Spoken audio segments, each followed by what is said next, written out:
আসসালামু আলাইকুম। সবাই কেমন আছেন? আশা করি ভালো আছেন। আলহামদুলিল্লাহ আমিও ভালো আছি। আজকে আমি রান্না করব সয়াবিন আলুর তরকারি।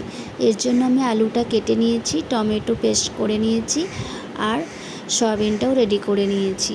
এবার আমি কড়া বসিয়ে দিলাম, কড়াইতে তেল দিয়ে দিচ্ছি। তেলটা গরম হয়ে গেলে লবণ আর হলুদ দিয়ে আলুগুলো ভেজে নেব।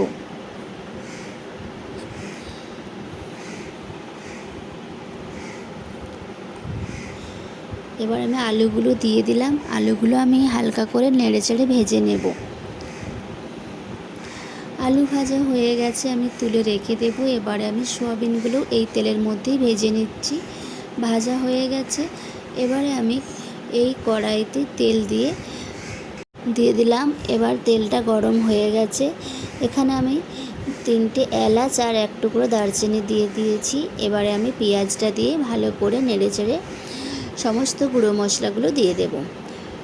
দিয়ে দিলাম লঙ্কা গুঁড়ো, হলুদ গুঁড়ো, ধনিয়া গুঁড়ো, জিরে গুঁড়ো, আদা রসুন পেস্ট, সব মশলা একসাথে দিয়ে এটা ভালো করে মশলাটা আমি কষিয়ে নেব। আদা রসুনটাও দেওয়া হয়ে গেল, এটা কষিয়ে এবারে আমি টমেটো পেস্টটা দিয়ে দেব। দিয়ে ভালো করে নেড়েচেড়ে কষিয়ে নেব।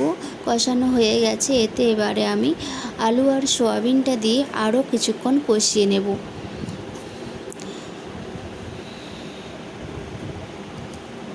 কষানো হয়ে গেছে, এটা এবারে আমি জল দিয়ে ঢেকে রান্না করে নেব।